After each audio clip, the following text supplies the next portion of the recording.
Hey guys, and welcome to today's vlog. So today is a good one, I think, because today I'm going to show you the grid that I use, that if I could only jump one grid for the rest of my life, it would be this one.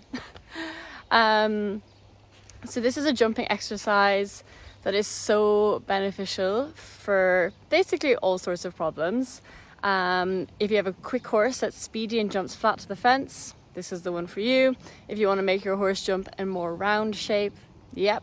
Do you want to make your horse a little bit more careful? Yep. Does your horse lack a bit of impulsion? Yep, it helps with that too. It really is very good. Like, I do it on Dali and Cal, who are two very different horses, but with Cal, it's really helped get him sharp with a bit of power at takeoff, where he sometimes lacked that.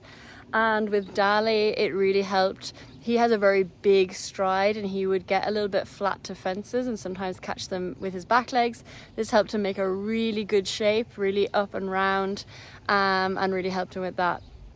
So now I just use it every so often before a show, just to sharpen them up just before a show, because they've done it a lot of times now, they know it and stuff. But I'll talk you guys through the distances, because everyone always asks me that. And one thing I will say is the distance that I have it set at might not be suitable for your horse. That's why I often don't put the distances for grids in my videos, because if you're riding this on a pony, it's going to be very different. If your horse has a very big stride or a very small stride, you will have to adjust it a little bit. So maybe just pop it small and ride down through it and see how it feels, and then adjust accordingly. They should be under a little bit of pressure. Like, it shouldn't be easy for them. It should be a little bit short, but you obviously don't want to give them a fright or make it too hard either. So this is the grid. As you can see, it's very simple. It is literally, you'll need 4 wings and a couple of poles. So this is a trot pole. So this is 9 of my steps, or 2 of my big strides. Then you have a cross pole. Then this is a canter pole here. So this is 3 of my, 3 strides of mine, or about 11 of my little steps, and the same between the pole and the vertical. And then there's a landing pole. That's just a little bit longer than a canter pole, just so that the horse doesn't land on the pole, just so you make sure they have plenty of room. So yeah, very straightforward. As I said, you just want it a little bit short, because you're trotting into it. You don't have, it doesn't need to be a full-on canter stride, because you're trotting in, you're already taking away the pace. And it's all about getting the horse to jump up and round, as opposed to flat and across. So yeah, I'm going to get the horses in now. The other thing I'm going to talk to you guys about in this vlog is, I don't know if you guys have heard of Pemf therapy. I have definitely seen it around a lot on other people's social media, so people obviously do use it, but I didn't know much about it before I went to France. And Lauren has a Magnawave machine, and it just kind of changed my life a little bit, not gonna lie. I think the horses turned inside out since I started using it on them. So yeah, had a bit of a good delivery last week, so I'll talk to you guys about that as soon as I get the horses in. Alright guys, so I have the horses in now. There's Cal and here's Dali. I'm going to start with Dali today. So as I was saying, when I went to France with the boys, I stayed at Lauren's yard. So Lauren's a physiotherapist and has a master's in chiropractic. Like, she is a smart lady. So she has one of these Magnawave machines, and I had never used one before, never even heard of it, didn't understand what it was, to be honest, but she swore by it and used it on all her horses, and used it on the horses that she would then treat, like as a physio. So I said, of course, I'll give anything a shot. And obviously this is a case study of 2, and this is total anecdotal evidence, but I just saw such a huge change in the horses. And like, they're just so much more comfortable. Like, especially Cal, he often is a little bit tight in his back, and like, we've tried different saddles, everything. Like, Lauren was treating him, and even before I went to France, like, I had physios out to him all the time, and he was just always a little bit tight. Like, it was never that bad, but it was never quite 100%. And this is the only thing that has properly improved that. And yeah, I was so happy with it. And even just when you put it on, how relaxed they get into this like zone. And then I ride them afterwards and they're so relaxed. And it's like they've already warmed up. Like, I think for a cold backed horse, it would be so beneficial. I really was really impressed. So when I came back to Ireland, I was obviously a little bit upset to be leaving the machine behind. So I'm absolutely not ashamed to say that I reached out to Magnawave and asked if they would be interested in doing some sort of partnership, because I needed a machine. I was just completely sold on it. So they have very kindly sent me a machine to try. They're saying try, but I've been trying it for the last 3 months, guys. I know I like it. So yeah, really, really pleased. So I'll get the machine out and I'm going to start on Dali, and then I'll just explain what it is, because honestly, I wasn't really sure. So this is the machine itself. As you can see, it's pretty small. So there's a few different types that you can get. This is a semi 10 and it is almost pocket sized. So you plug in the coils into here and then you turn it on, and then you can set your strength and a timer basically, and you start. It is pretty simple to use, I'm not going to lie. And then here is one of the coils. So I'll explain this in just a minute, that you put on the horse. So Magnawave is one of the strongest commercially available PEMF machines. So some of you guys might have heard of PEMF or used it on yourself and your horse, but basically it stands for a pulsed electromagnetic field. And what it does is you place the coil on the horse and it sends a pulsed wave of electromagnetic energy into the horse where you've placed the coil, and this then acts on the tissue at the level of the cell. It's able to penetrate into all tissues, so that's skin, muscle, bone, everything, and it promotes cell metabolism, cell healing, it improves blood flow and reduces inflammation. It's actually FDA approved for non-union fractures, which is pretty big claim. Well, not claim. When things are FDA approved, it's pretty solid, to be honest. And it's also FDA approved for the treatment of depression and anxiety. So you best know I'm going to be putting that on my head. And yeah, so I did some of my own independent research, because I'm nothing if not suspicious of everything. But basically I found like there is a lot of good evidence out there, especially with regards to the bone healing. It really does improve bone healing. There is double-blinded proper test studies on that. And there's also a lot of studies with soft tissue, things like rotator cuff injuries, ligaments, tendons. A lot of it is in rats, because they're the test dummies, unfortunately. There isn't a huge amount in horses, but they are taking what they see in rats and applying it to humans, and I think that we can do the same with regards to horses. There are some studies with horses, but a lot of them are using it in conjunction with like a chiropractic treatment like McTimony. So it still saw good improvement, but it just wasn't only Magnawave. But basically when you buy the Magnawave, you get access to their training course, which is very extensive. I looked at it last week, and luckily I was able to skip over some parts, because it was a lot of it goes through all the anatomy of the cell, a lot of science. And I have done that in uni for veterinary, so I gave myself a pass on that and moved on to more the applications of the machine. But yeah, when you buy it, really anyone can use this, especially once you've done the training. It's not very invasive. I feel like you can't go too wrong with it, but they do kind of go through any horses that might be more at risk, horses not to use it on, etc. And yeah, I feel like you're pretty safe to buy it and go, to be honest. So Dali has been waiting very patiently here, but I will go and set it up now and show you guys. Basically in France, we used it every day before we rode. You can use it every day, it's fine. Okay, so I just do it in their stable before I tack them up. Good boy Dali, he's like, why is it not on, Holly? So I just pop it on his back. These horses have obviously had it a million times, so they're well used to it. If you have a horse that's their first time, you should introduce it kind of slowly, because it can give them a fright. So you just turn it on with the machine here. You can set the timer. I do 5 minutes in each spot, so I'll put that down to 5. And then the mode, put the power. You'll see, I'll put it on a small setting and then you can see what I mean. So that's it now. So each click is sending a pulse. So as you can see, there's this movement here. And then you can turn it up if you want. So it'll do less pulses but at a higher power. So you can see quite a strong reaction there. So I just leave it running there. I do their back, their hindquarters and their neck just as an everyday thing.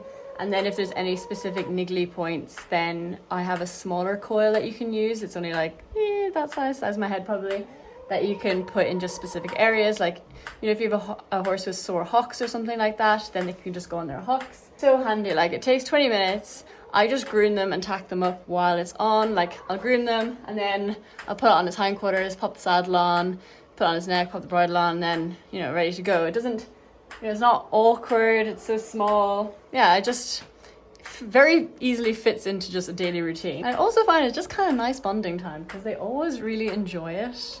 And then they get quite relaxed and you're grooming them, and then, I don't know, I just feel like they enjoy it and they enjoy spending the time with you then. But anyway, I'm going to finish doing him, get tacked up, and then head and jump that grid. Charlie always goes into a bit of a trance.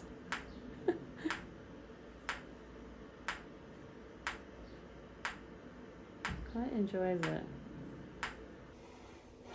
So what are you doing?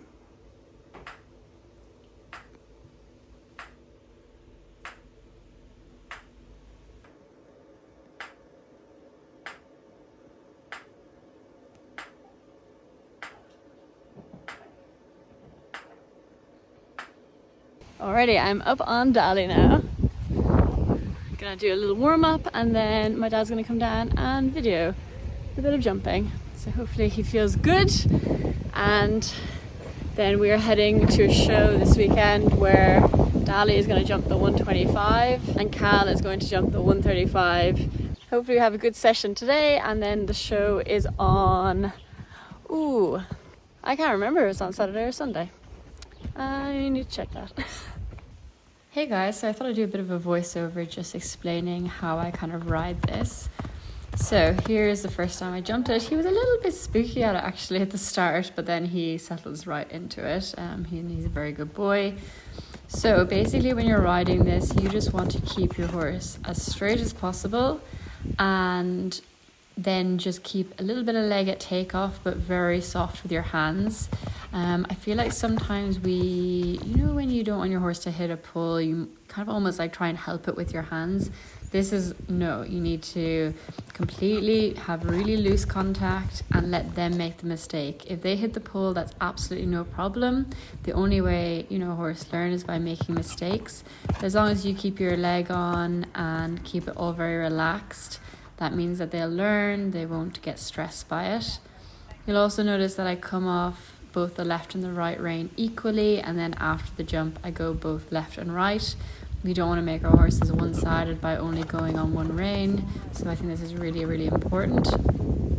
You can see here now that Dolly's really starting to relax and pop over them very nicely. He was actually really good on this day. He honestly didn't really make any mistakes. This was a bit of a funny jump, but then he works it out then the next time we come around, and he actually jumps it really quite big the next time. He learned, even though he didn't hit the pole, he just felt a little bit awkward, so then he really tries the next time, which is really good to see.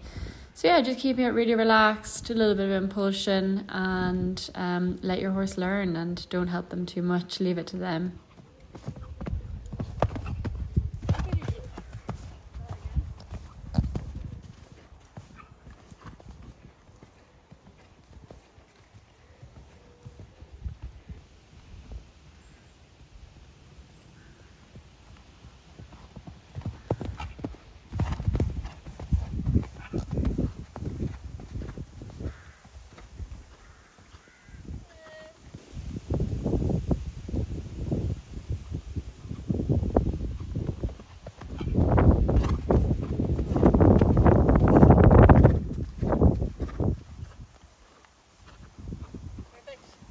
So I just finished riding Dali now. He was very, very good. He was a little bit tense at the start of the jumping. I don't know why. He was just a little bit like excited to go. Have I jumped him? I guess the last time we jumped was schooling away from home. Probably haven't jumped him here in... God, I can't remember the last time I jumped him at home actually. Maybe that's why he was just excited to see the jumps. But yeah, he was super, you know, like that was a big fence there to be, you know, coming down so quietly too on a really, really deep stride. He was much better with his back end, really trying. So yeah, felt really good and really happy with him. Yeah, for such a big horse, like he finds that, you know, he did find that very, very difficult. I think the highest he was able to jump the vertical part was like a meter, you know, like he really struggled to compress his stride and then get the power for the jump, whereas now he's so much stronger. He finds it a lot easier. So yeah, it's good just to keep working those muscles. It's days like this that tomorrow now I'll do like an extra good Magnawave session, just because he has worked very hard there now, especially in his hind end. So I'll just make sure that if I see this, if it's a little bit more sensitive, I'll just do a little bit extra on those hind quarters. So yeah, very, very pleased. So I'm going to walk him off and then get Cal. So it's now Cal's turn. See it there working on his back. So yeah, as I was saying, usually when people get PEMF therapy done on their horses, you know, you'll call out someone and you'll get it done once every so often. For example, after a big show, after a big workout. I found that, say, a lot of the times we went to the gallops in France, they would work really hard and use muscles that they've never really used before. And without doing the Magnawave afterwards, you know, the next day, they would be very stiff. But with the Magnawave, you know, you're getting that blood flow going back to the muscles, you're taking away all that lactic acid. They're a lot more comfortable and a lot suppler after a big workout when you do this. So yeah, a lot of people will just do it every so often, like a chin scratch.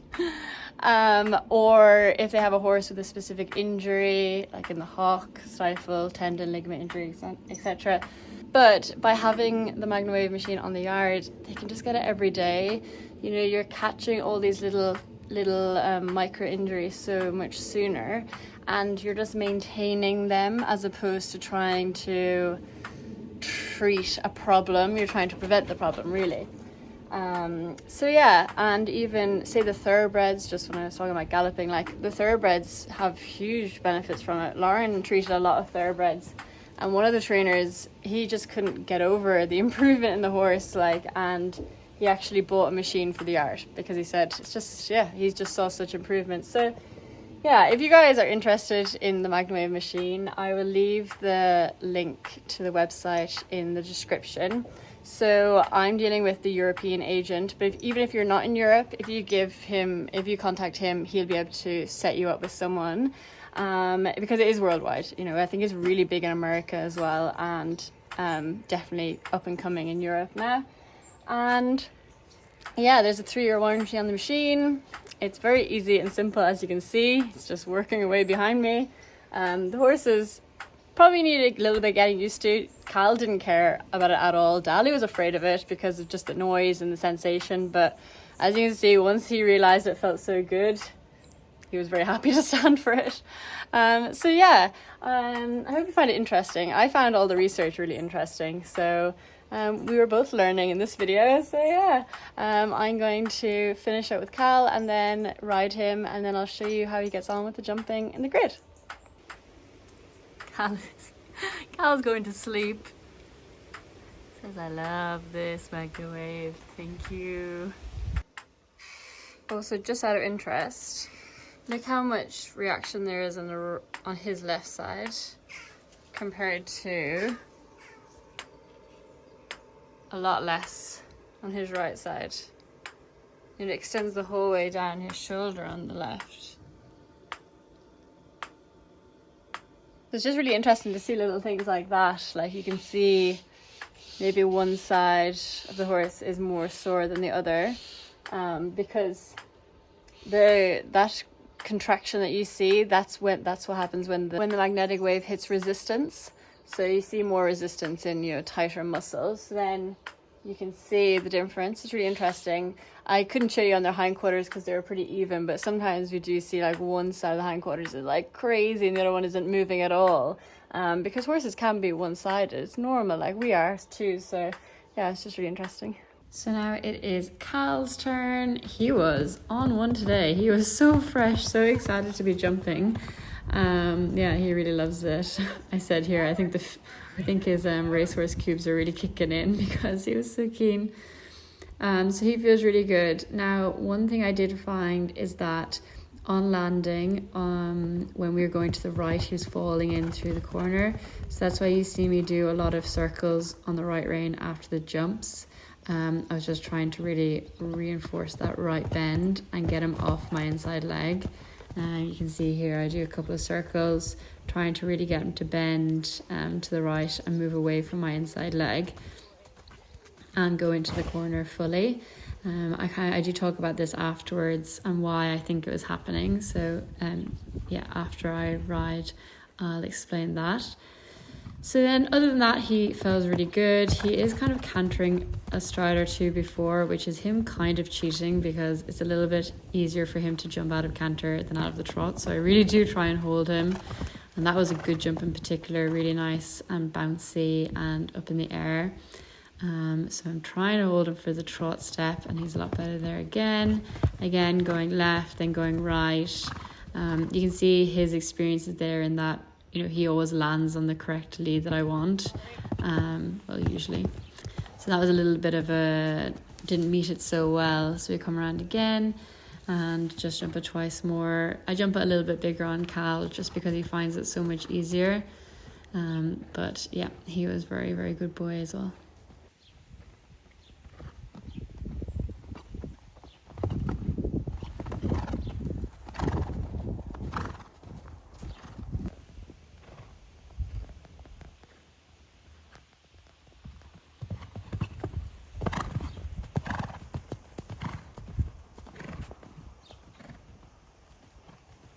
Alrighty, so I finished riding Cal now. He was, yeah, very good as well. So with Cal, I find he's a little bit stronger on the left rein. And it actually all ties in together because in that clip I showed you before of him being, basically there being more of a reaction on the left side of his neck, which means that side's tighter. That's because he's a lot stronger to the left. So he's always bent to the left. This is going to be hard to explain without showing you guys. But maybe I'll show you kind of on him. So this side of his neck was tighter and he's stronger on the left rein. So he's better when his neck is bent to the left. So as you can see, when the neck is bent to the left, these muscles are all stretched and then these muscles are tight. Whereas when he's bent to the right, that's when these muscles stretch. So it makes sense that these muscles are tight and he's weaker bending to the right, if that makes sense. So yeah, these things are just really, really tiny. Like, honestly, you probably wouldn't even notice, but they do make a difference. Like, especially when you are, you know, jumping big fences, like everything really does make a difference. Like that little bit of hesitation bending to the right, I saw it after the jumps. So that's why you saw me, I kept circling to the right after the jump because he was falling in on the corner and he just wasn't coming off my inside leg, my right leg, immediately as he should. Like it was just taking a little while. So that's why every time I jumped, I just circled on the right rein just to get that stronger. Yeah, it's just going to take a bit of time. As I said, all horses are a little bit uneven. But yeah, this is just like the most minuscule thing, but it will make a difference one day when I'm riding to a really big triple combination and it's on the right rein and he cuts in and it, you know, that all it takes is that to throw off your stride. So yeah, I just want to have the rideability perfect. That is it for today. So the rest of my plan of the day is I'm going to ride Mav. He's going really well. I'm getting some videos most days I ride, and then I'm going to put it all together for a little progress update video for you guys. So that will be coming soon. And then I'm going to microchip Zeffy, poor thing, big needle, I don't like doing it. And then I'm gonna scan Welbeck because it's her pregnancy scan, so hopefully she's on FOAL. So yeah, that is my day, and I'm gonna edit this video. So I will leave you guys here so I can get on with all that, and I hope you enjoyed the video. And yeah, make sure to check out the Magnawave website, even just for interest, because it is a very interesting therapy tool. So yeah, I'll catch you guys in the next video, which will be the show vlog for this weekend that we're heading to. So hopefully all this grid work and Magnawave and everything is paying off and we have a very good show, fingers crossed. So I'll see you in that video. Make sure to like, comment and subscribe, and I'll see you then. Bye guys.